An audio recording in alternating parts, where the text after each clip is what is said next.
Como eu tinha falado com os irmãos, este livro de Paulo aos Colossenses é um livro muito profundo. É bom que você, em sua casa, se puder, faça um estudo. São 4 capítulos, é um livro pequeno, mas muito profundo. Paulo aqui vai tratar de vários assuntos. Ele vai falar da nossa união com Cristo. Ele vai falar também que uma vez que nós unimos com Cristo, os vícios devem ser abandonados. Agora, os nossos talentos devem também ser cultivados.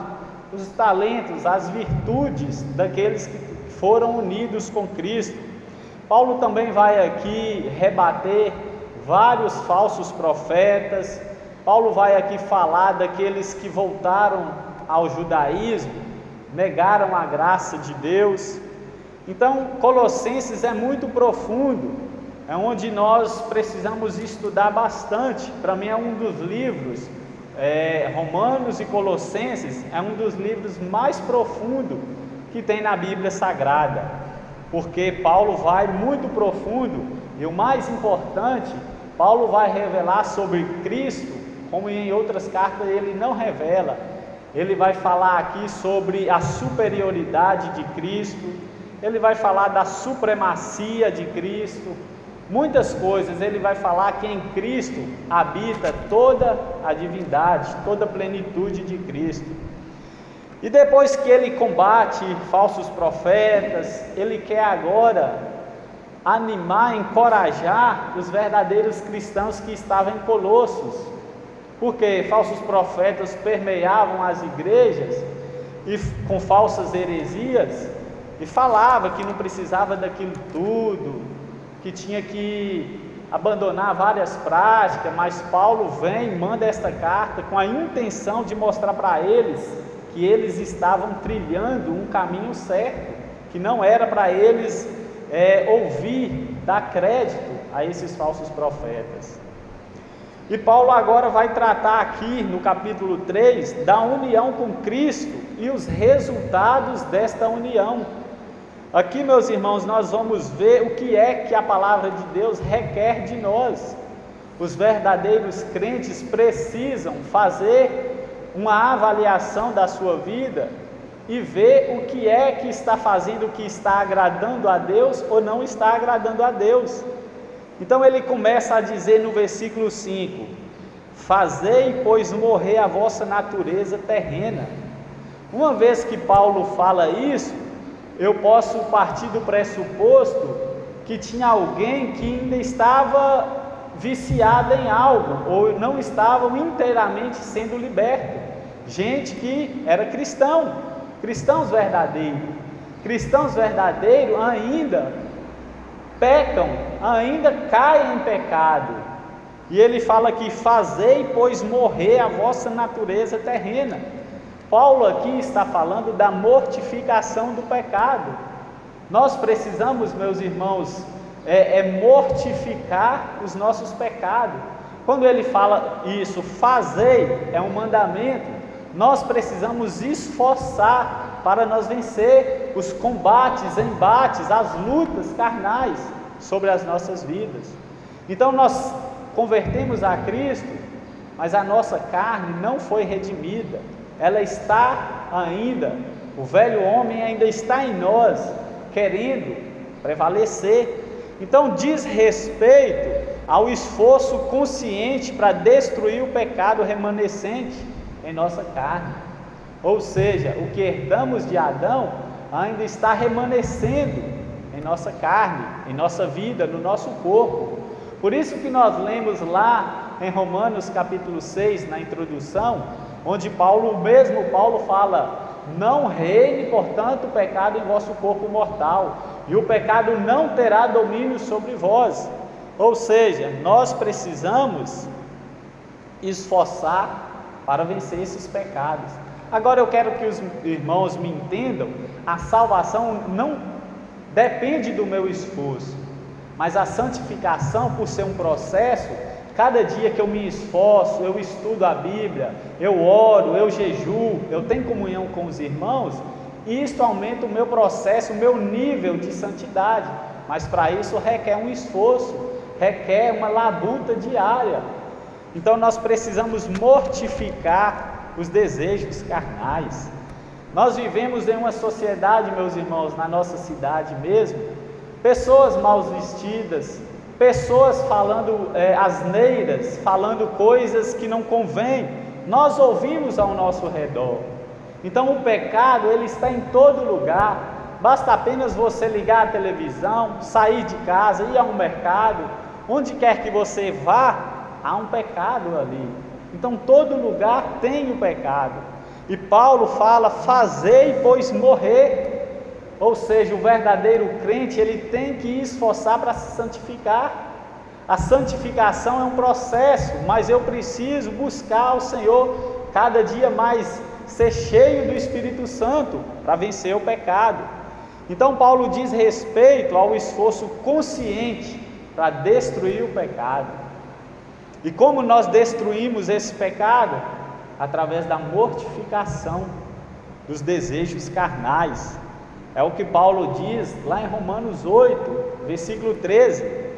Porque se viverdes segundo a carne, caminhais para a morte, mas se pelo Espírito mortificardes os feitos do corpo, certamente vivereis. Então, meus irmãos, Deus nos salvou, Deus nos chamou, nos salvou, regenerou, nos justificou. Agora, mortificação da carne não vai acontecer uma fórmula mágica. Do nada eu não vou mais querer pecar, não. Isso cabe a nós lutar, buscar, viver. E todos aqueles que nasceram de novo, o Espírito Santo de Deus que está na sua vida, o impele, impulsiona a buscar mais a Deus para assim vencer os pecados. Então, meus irmãos, Paulo diz também em Efésios 5,18: não embriagueis com vinho em que há contenda, mas enchei-vos do Espírito Santo. Ou seja, eu posso ser cheio do Espírito Santo, eu tenho que buscar ser cheio do Espírito Santo todos os dias da minha vida, hoje, amanhã, todos os dias. E como eu busco ser cheio do Espírito Santo? Através da piedade, através da palavra de Deus, da oração, da comunhão e do jejum.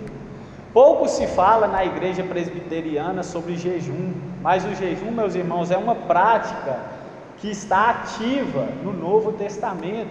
Nós precisamos jejuar, buscar a Deus, um jejum que agrada a Deus, não um jejum de forma barganhosa, não, mas um jejum onde nós estamos tristes com o nosso pecado, nós estamos quebrantados com os nossos pecados e recorrer à ajuda de Deus, assim nós venceremos os pecados.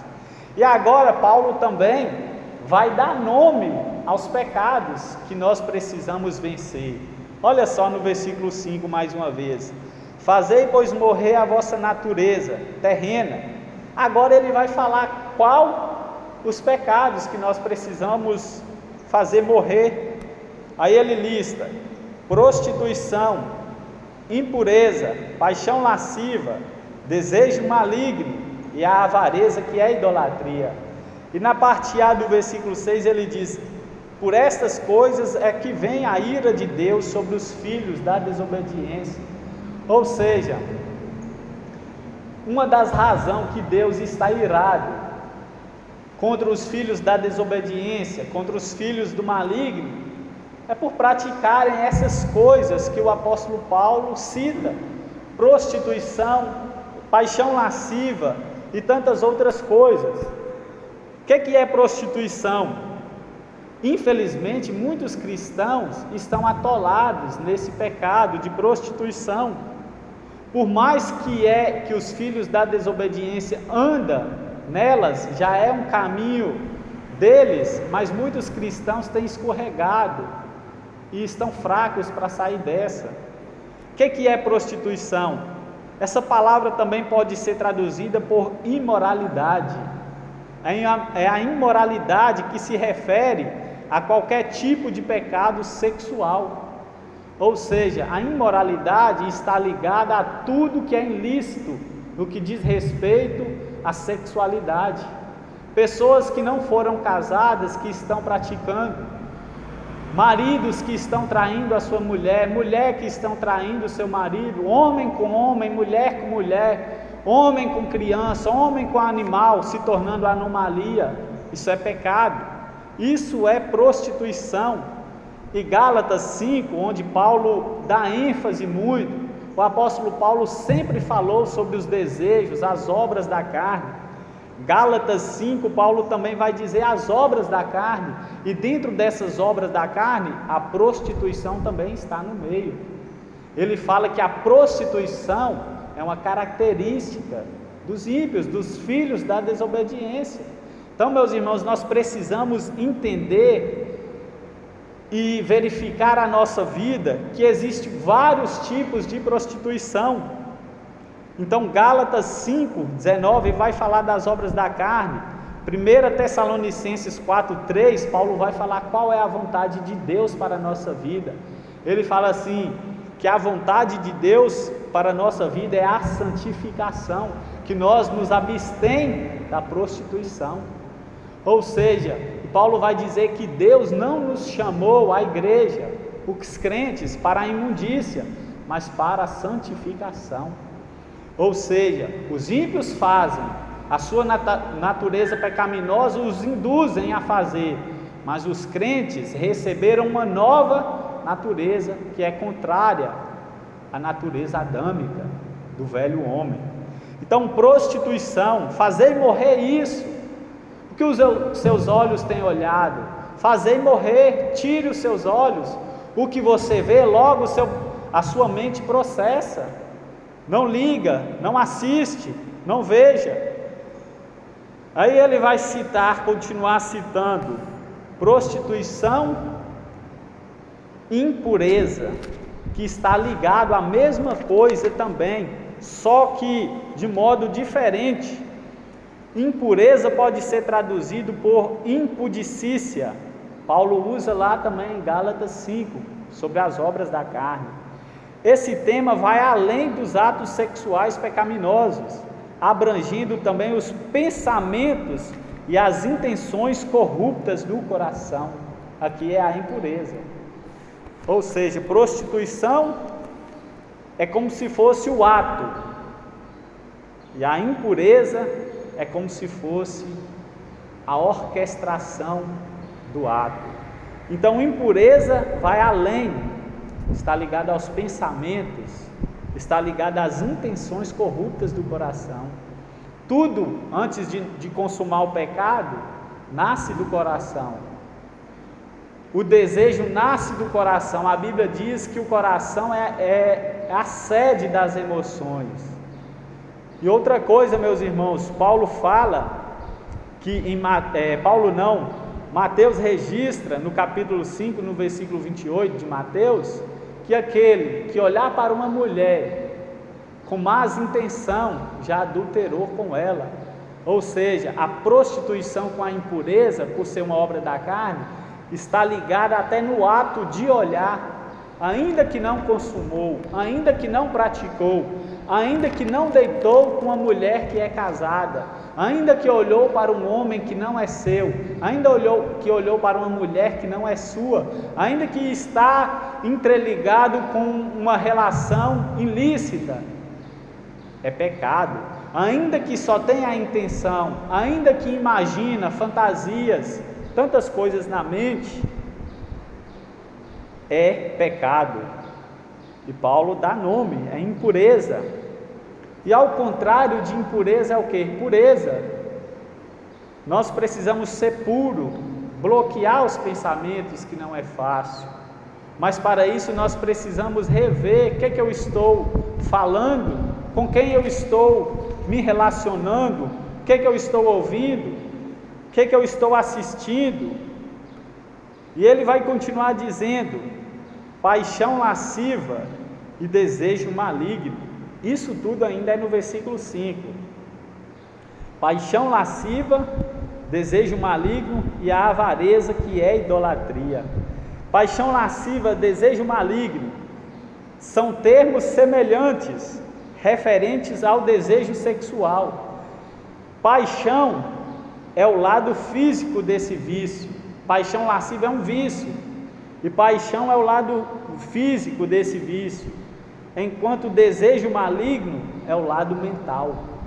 O desejo maligno está na mente, e a paixão é o lado físico. E ele continua dizendo: a avareza. Olha só, a avareza também é uma obra da carne. E Paulo está falando: fazei, pois morrer isto. Quantos cristãos que são apegados em dinheiro, são avarentos, ambiciosos? Muitos. A maioria dos ricos. E ele diz aqui que a avareza também é para fazer morrer, é para mortificar isso. A avareza aqui pode ser traduzido por ambição. Significa literalmente ter mais, aqueles que querem mais, aqueles que não ajudam o próximo, mas querem mais dinheiro, não ajuda para não retirar do seu. É o desejo insaciável de obter mais, especialmente com relação às coisas proibidas. E a avareza é idolatria, porque é um amor ao dinheiro. 1 Timóteo 6,10, que o amor ao dinheiro é a raiz de todos os males. Não que ter dinheiro é pecado, mas o amor ao dinheiro, que é idolatria. Quando as pessoas se envolvem tanto na avareza quanto nos pecados sexuais listados por Paulo, pode ver que a avareza está ligada aos pecados sexuais que Paulo lista. Por quê? O que tem a ver a avareza com pecados sexuais? Eles seguem os seus desejos ao invés dos desejos de Deus, desse modo cultuando principalmente a eles mesmos, o que é idolatria. Idolatria não é só de imagens, de esculturas, é tudo aquilo que a pessoa coloca em lugar de Deus em sua mente. Então, pecado sexual com idolatria está ligado. Por quê? O pecado sexual, quando a pessoa está cometida em idolatria, ela está fazendo aquilo para suprir os seus desejos. Então ela recorre às fontes pecaminosas erradas, querendo satisfazer a si, cometendo idolatria, amando coisas proibidas, amando aquilo que está em seu coração, cometendo tanto avareza como prática de imoralidade. Então, meus irmãos, nós precisamos rever isso. Nós precisamos ver se nós estamos sendo avarentos, ver se nós estamos cometendo paixão lascivas, desejos malignos. Agora, no versículo 6, Paulo vai dizer que é por estas coisas que foram listados é que vem a ira de Deus sobre os filhos da desobediência. Ou seja, essas práticas acendem a ira de Deus, acende a raiva de Deus. Deus fica irado com isso. Isso desperta a raiva de Deus. É por essas coisas que vem a ira de Deus sobre os filhos da desobediência. Então a ira de Deus é uma reação constante e invariável contra o pecado. Deus tem vários tipos de ira. Existe aquela ira de Deus que Ele manda indiretamente e aquela que Ele manda diretamente sobre o pecador, sobre os ímpios, sobre os incrédulos. Então, é uma reação de Deus ao pecado. A ira de Deus é Deus reagindo a algo que Ele não agrada, o pecado. Então, Salmo 7,11 diz que Deus é um Deus justo, um Deus que se ira todos os dias. Se você ligar a televisão, você não vai ver ninguém falando sobre a ira de Deus, alguém entre aspas, porque eles estão preocupados com outras coisas, a melhor vida nessa terra, igrejas lotadas, abarrotadas, dízimos, ofertas, dinheiro entrando. Se falar de ira não vai atrair, muitos vão sair da igreja, mas Deus é um Deus que se ira com o nosso pecado. Ele ira, Ele fica com raiva. Não é uma ira descontrolada como a nossa, é uma ira santa, é uma ira que Deus reage sobre o pecado. Então Deus tem vários tipos de ira, meus irmãos. Aquela ira indiretamente, ou seja, a pandemia é um certo tipo de ira de Deus. Muitos foram acometidos indiretamente com as suas consequências, outros foram acometidos diretamente com a Covid. E também tem aquela ira mais terrível de Deus, que é a ira do abandono de Deus. Uma forma de Deus manifestar a sua ira é quando Ele abandona as pessoas, quando Deus retira a sua graça, retira a sua mão e deixa que o pecador segue o seu próprio coração. E invariavelmente o pecador vai seguir o seu coração e vai cometer torpezas, pecados, maldades, perversidade diante de Deus. Essa é um tipo de ira de Deus. E ele fala que essa ira está sobre os filhos da desobediência. Essa expressão, filhos da desobediência, designa aos incrédulos como portadores da própria natureza e do caráter da pecaminosidade desobediente e rebelde que eles amam. Os pecadores amam ser inimigos de Deus. Eles amam praticar torpezas. Eles não sentem nada.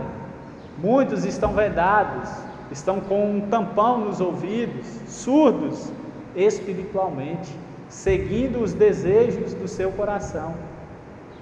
Então Deus entrega a eles o abandono. Lá em Romanos capítulo 1, quando Paulo vai tratar ali da homossexualidade, homem com homem, mulher com mulher, cometendo infâmia, Paulo fala: por isso Deus os entregou, por isso Deus o abandonou, por não dar crédito à verdade, por serem duros, insistentes no mau caminho, Deus retira a sua graça.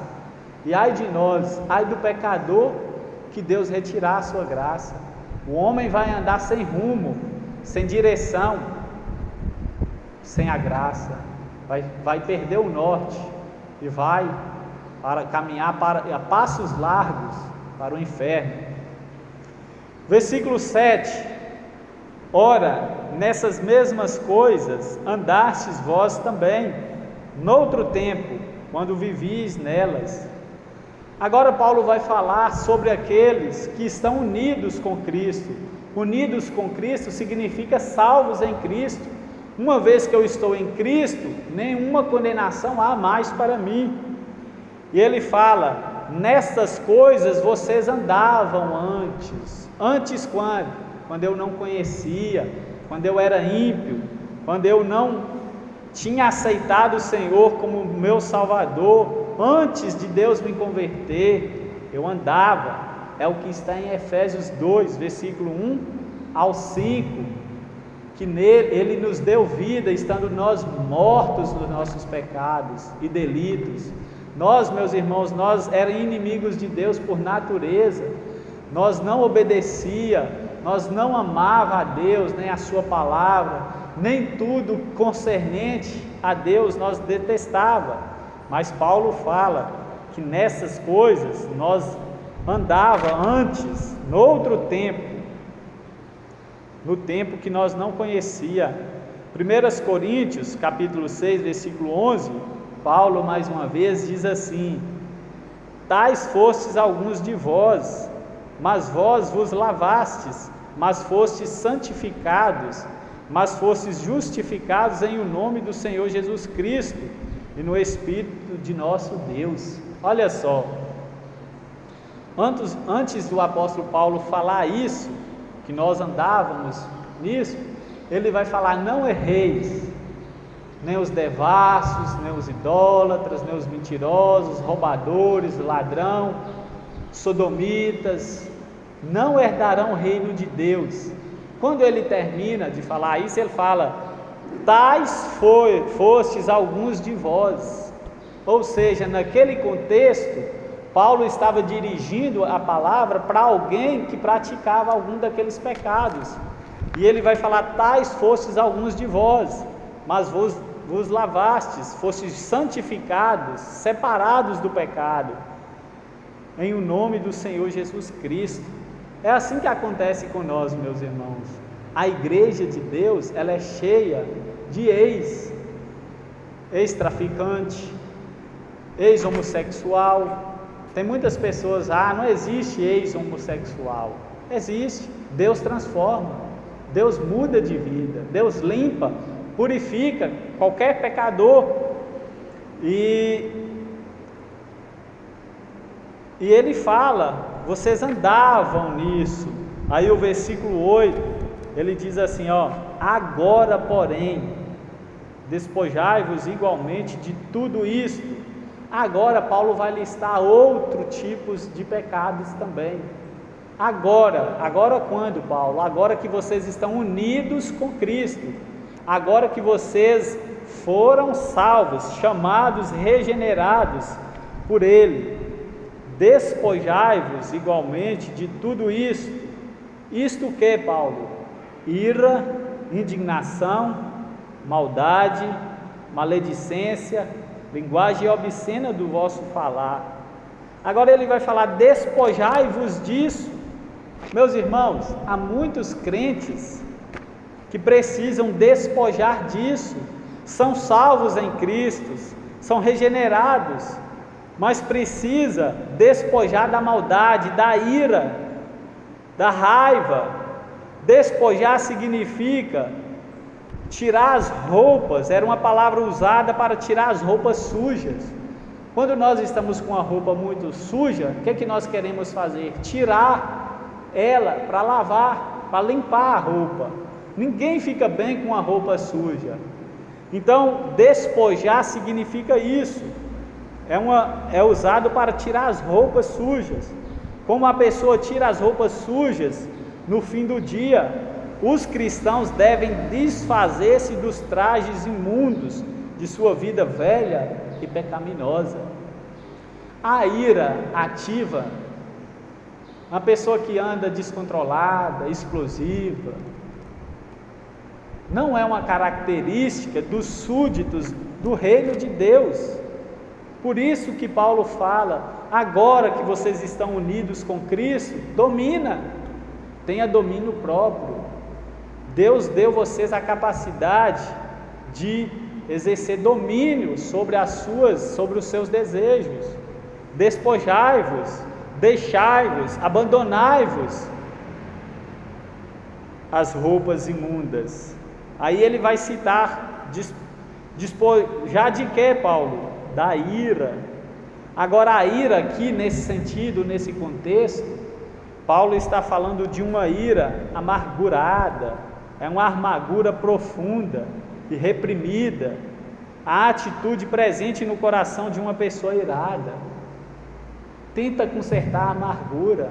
Tantas pessoas amarguradas com o irmão, não conserta, não procura, e vem louvar a Deus, mas com o coração amargurado. A palavra de Deus diz, é um versículo muito forte: se algum membro tem alguma coisa contra um irmão e vai oferecer uma oferta no altar do Senhor, a Bíblia diz para ir consertar com o irmão primeiro, para depois ofertar. Isso tem um sentido de que eu devo me perdoar para me ofertar, para me orar, para me louvar a Deus, para o meu louvor cheirar nas narinas de Deus como um aroma suave. Nós precisamos disso. Então é uma ira de amargura. E Paulo fala que os crentes devem despojar dessas coisas, da ira. Efésios 4:31, Paulo diz: longe de vós toda amargura e cólera e ira. Longe dos cristãos isso não pode nem nomear entre vós. Vocês não podem nem falar que tem raiva, que está amargurado com alguém, ou se falar, deve consertar. Longe de vós, longe dos crentes, toda amargura e cólera e ira. E Paulo vai continuar dizendo: despojai igualmente de tudo isto, ira, indignação. Parece que ira e indignação são sinônimas, mas tem um pouco de diferença. A indignação é ao contrário da ira estabelecida e justa de Deus, é ao contrário da ira de Deus, é uma explosão súbita da ira pecaminosa, geralmente a explosão que brota da ira, ou seja, a indignação é uma consequência da ira. Se eu irei, logo eu vou ficar indignado, ou seja, ira e indignação estão entreligadas. Quando eu me iro, imediatamente eu vou ficar indignado, e é assim que acontece. Longe de vós isso, toda ira, amargura, indignação. Paulo fala isso. É uma explosão súbita. Já viu, meus irmãos, muitas pessoas do nada explode, estoura, fica descontrolada. E a palavra diz em 1 Coríntios 13 que nós devemos suportar uns aos outros. O amor ágape é um amor incondicional. Teve uma vez que teve uma palestra lá na igreja Bethesda, e o cara que estava dando a palestra, ele era um agnóstico, e ele estava falando sobre o amor, perguntou às pessoas o que é amor, muitos respondeu, aí ele foi explicar o que é amor, existe 4 palavras para amor, aí ele falou, o amor ágape, é só Cristo tem, só Cristo teve, Agostinho falou, ninguém mais pode ter, que é o amor incondicional, que eu amo a pessoa independente do que ela é para mim, independente do que ela faz. Depois que terminou eu falei, ô moço,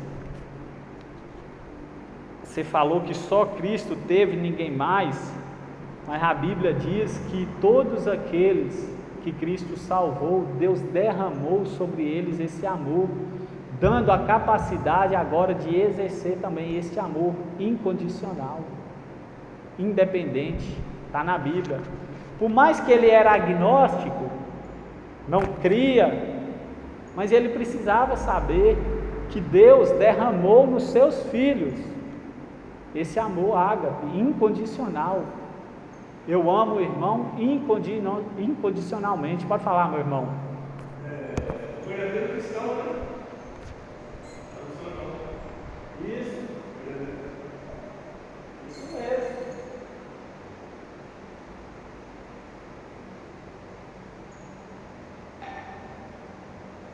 O verdadeiro Cristo. Quem quiser falar, meus irmãos, pode ficar. Não. Pode deixar por enquanto. Qualquer coisa eu vejo se você viu. Obrigado, irmão. O verdadeiro cristão ama incondicionalmente. Não é fácil, meus irmãos. Não é. Mas dentro de nós tem o Espírito Santo de Deus. É Ele que nos faz. O que faz nós diferente, distinto dos outros, é o Espírito na nossa vida. Em nós não há bondade, não há mérito, não há nada. É só o poder de Cristo Jesus. Por isso que a Bíblia fala que nós temos tesouros escondidos em vasos de barro. O nosso corpo é vaso de barro e temos o Espírito Santo.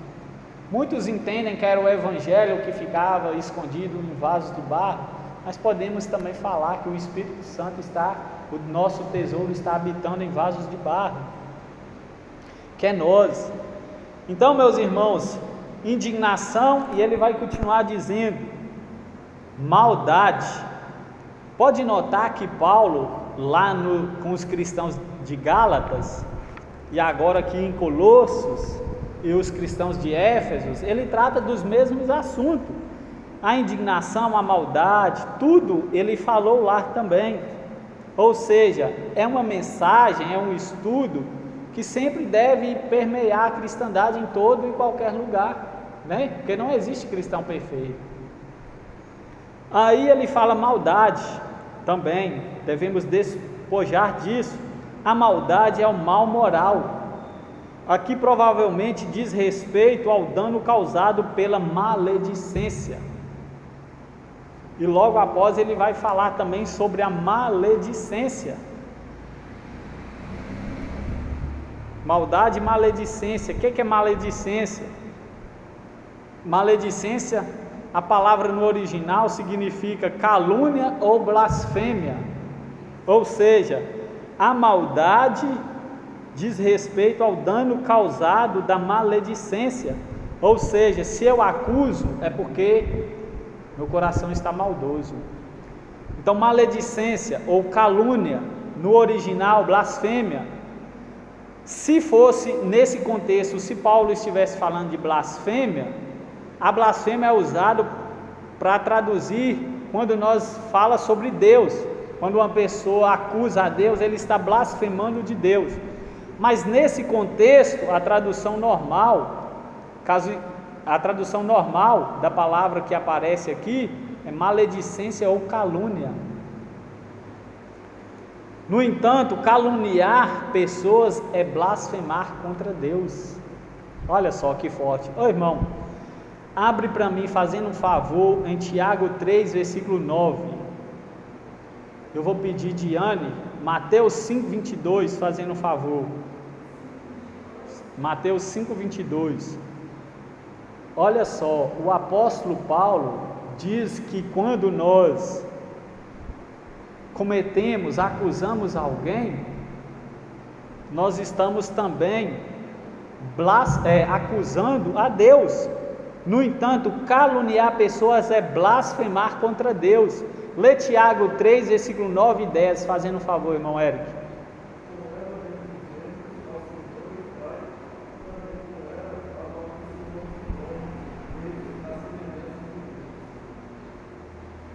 Você lê os dois? Pode ler o 10.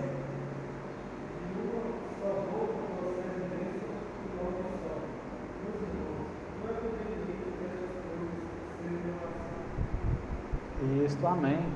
Não é conveniente essas coisas sejam assim.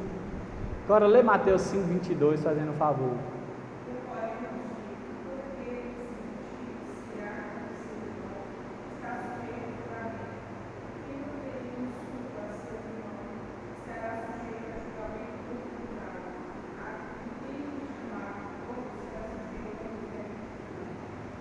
Isso, obrigado.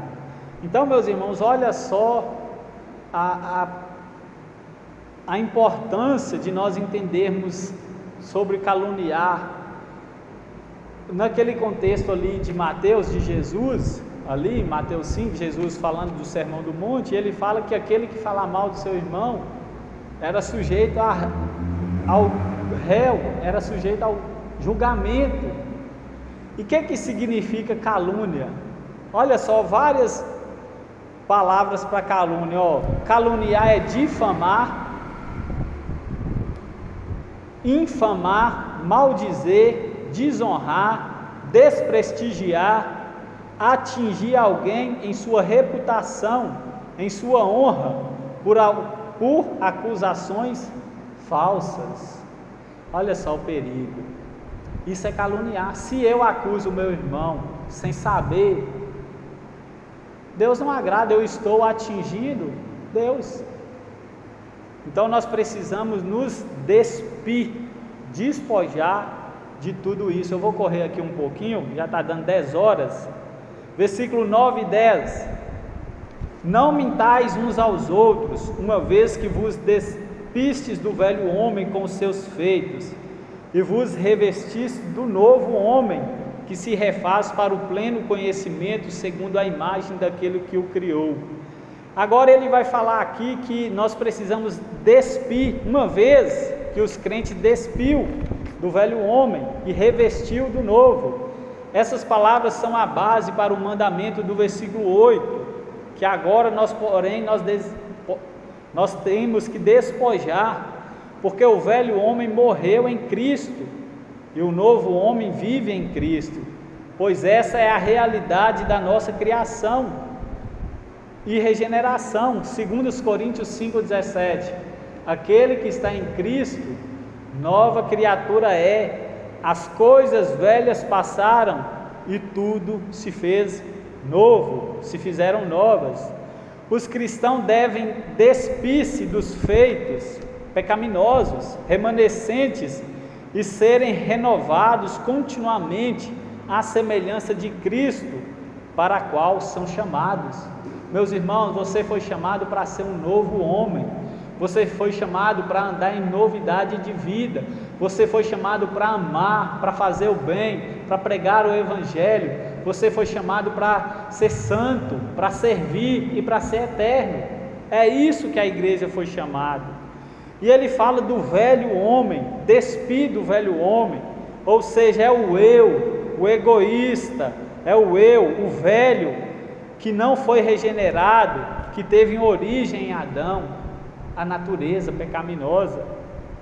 E nós precisamos nos revestir do novo homem, é o eu novo, regenerado, o qual substituiu o velho homem. Essa é a essência do que os cristãos são em Cristo. A razão pela qual os cristãos ainda pecam é a carne, é porque a carne ainda não foi redimida. Olha só, por que Deus ainda, porque eu fui salvo, por que eu ainda peco? Se eu fui salvo, se eu sou crente, por que eu ainda caio, tropeço? Por quê? Dois motivos. Primeiro, a carne não converte. O velho homem está dentro de nós. É tanto que Lutero disse: eu pensei que o velho homem tinha morrido no meu batismo, mas o desgramado sabia nadar e me persegue todos os dias. Segundo, porque Cristo estabeleceu nos seus decretos que quando o crente peca, por meio do pedido de perdão, confessar os seus pecados, Ele perdoa. Ou seja, Deus decretou que quando os cristãos pecarem, os cristãos iam a Ele em oração, por meio da oração, Cristo perdoa. Talvez se Cristo estivesse erradicado o pecado de vez da nossa vida, nós não recorria a Cristo, nós não confessávamos. Então Deus, na sua soberania, viu isso e decretou que nós ainda pecássemos, mas que Ele recorresse o seu perdão. Aí Ele diz: e vos revestistes do novo homem que se refaz para o pleno conhecimento. Se refaz, ou seja, o verbo grego tem um sentido de contrastes com a realidade anterior. Anterior era uma coisa, mas agora se refez. Descreve uma nova qualidade da vida que nunca existia antes. Agora ele tem uma mente transformada, que não se conforma com o mundo, que está em Romanos 12:2. Assim como um bebê nasce completo, mas imaturo, o novo homem é completo, mas tem a capacidade de crescer. Aí ele fala: se refaz para o conhecimento, ou seja, um conhecimento profundo e temeroso, sem o qual não é possível haver crescimento espiritual. É conhecer a Cristo. Oséias diz: conheçamos e prossigamos em conhecer a Cristo. Se refaz para o pleno conhecimento, segundo a imagem daquele que o criou. Agora está falando de Cristo. É plano de Deus que os cristãos se tornem de modo progressivo mais parecidos com Jesus Cristo, aquele que os criou. Olha só em Romanos 8:29. Abra, por favor, meus irmãos, mas não desmarca Colossenses. Romanos 8, versículo 29.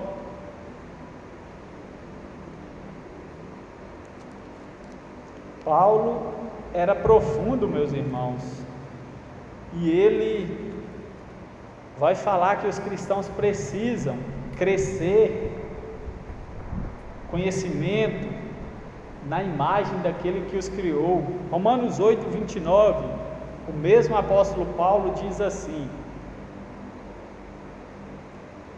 porquanto aos que de antemão conheceu, também os predestinou para serem conformes à imagem de seu Filho, a fim de que ele seja o primogênito entre muitos irmãos. Olha só, porquanto aquele que de antemão nos predestinou, nos conheceu, também nos predestinou para serem conforme à imagem de Cristo.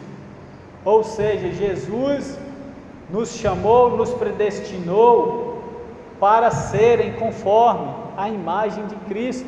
Ou seja, cada dia eu preciso parecer com Cristo, mortificando os desejos carnais, as impulsões sexuais. Só há uma maneira lícita que Cristo estabeleceu para se recorrer às pulsões: o matrimônio, o casamento.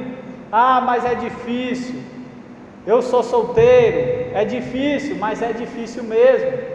Mas tem regra, a Bíblia tem a palavra de Deus e tem regra, e assim é da vontade de Deus. Foi para isso que Ele nos salvou, para serem conforme a sua imagem e semelhança, parecer com Cristo. 1 João 2,6: aquele que diz que está nele deve andar como ele andou, parecer com Cristo. Então é plano de Deus que os cristãos se tornem de modo progressivo mais parecidos com Jesus Cristo. Meus irmãos, nós precisamos orar, buscar a Deus muito para parecer com Jesus, falar como Paulo: eu trago em meu corpo as marcas de Cristo Jesus. Não vivo mais eu, mas Cristo que vive em mim, e a vida que levo na carne, vivo para a glória de Deus. Nós precisamos disso. Versículo 11, para finalizar: no qual não pode haver grego nem judeu, circuncisão nem incircuncisão, bárbaro, cita, escravo, livre, porém Cristo é tudo em todos. Ou seja, ao mesmo tempo em que os cristãos devem descartar os hábitos antigos, tem muitos crentes que ainda permanecem com os hábitos antigos, precisa ser diferentes. Então, ao mesmo tempo em que os cristãos devem descartar os hábitos antigos e pecaminosos, o corpo de Cristo deve realizar sua unidade, bem como destruir as antigas barreiras que separam as pessoas. Efésios 2,15 vai falar: ou seja, agora em Cristo, a igreja deve promover também, tirar as barreiras. Ele vai falar que não haver nem grego é um gentil, ou não judeu, está em Romanos 1,14, nem judeu, um descendente de Abraão por meio de Isaac, Romanos 2,17, nem bárbaro, estrangeiro, que não tem leis nem civilização, e nem cita um antigo povo nômade e guerreiro que invadiu o crescente fértil no século 7 a.C., caracterizados pela crueldade. Eles eram os mais odiados e temidos dentre todos aqueles chamados de bárbaros, nem escravo e nem livre, ou seja, sempre existiu uma barreira social entre os escravos e os homens livres. Aristóteles referiu-se aos escravos como instrumentos vivos, porém a fé em Cristo eliminou a separação. Cristo é tudo em todos. Agora a palavra de Deus diz em 1 Coríntios 12:13, que em Cristo todos nós somos batizados em seu corpo. Agora Cristo é tudo em todos, porque Jesus Cristo é o Salvador de todos os cristãos. Ele é igualmente o Senhor autossuficiente de todos eles, de todos nós. Amém, meus irmãos? Esse é o estudo da palavra de Deus. Que Deus possa pela sua graça, falar com você, tem falado com você. Convido a você a curvar sua cabeça, fechar os seus olhos e agradecer a Deus, confessar os seus pecados mais uma vez e arrepender deles e pedir a Deus força para exercitar o domínio próprio, o fruto do Espírito Santo em sua vida. Porque se é cristão, tem o fruto. Não pode dizer que é cristão e não ter o fruto. Se tem o fruto é porque é salvo. Então orem ao Senhor. Pai Santo, Todo-Poderoso, em nome de Jesus Cristo, o verdadeiro Deus e a vida eterna, nós estamos aqui, Senhor, gratos pela nova vida em Cristo. Obrigado a Deus por nos chamar, por nos salvar. Ó Deus, obrigado por nos dar novas veredas, novos caminhos. Que agora, Senhor, nós venhamos trilhar nesses caminhos que te agrada, te glorifica, que te dê glória. Ó Deus, nos ajuda a desvencilhar de nós mesmos. Nos ajuda, Senhor, a abandonar o pecado. Perdoa todos eles. Às vezes que nós pecamos, cometendo esses pecados que citamos aqui. Sabemos que não é característica dos santos, mas pela carne nossa não ser redimida, nós às vezes falhamos. Mas nós estamos aqui como igreja, te pedindo perdão e recorrendo à tua ajuda, pedindo força, pedindo domínio próprio, para que nós possamos se fortalecer no Senhor e na força do seu poder.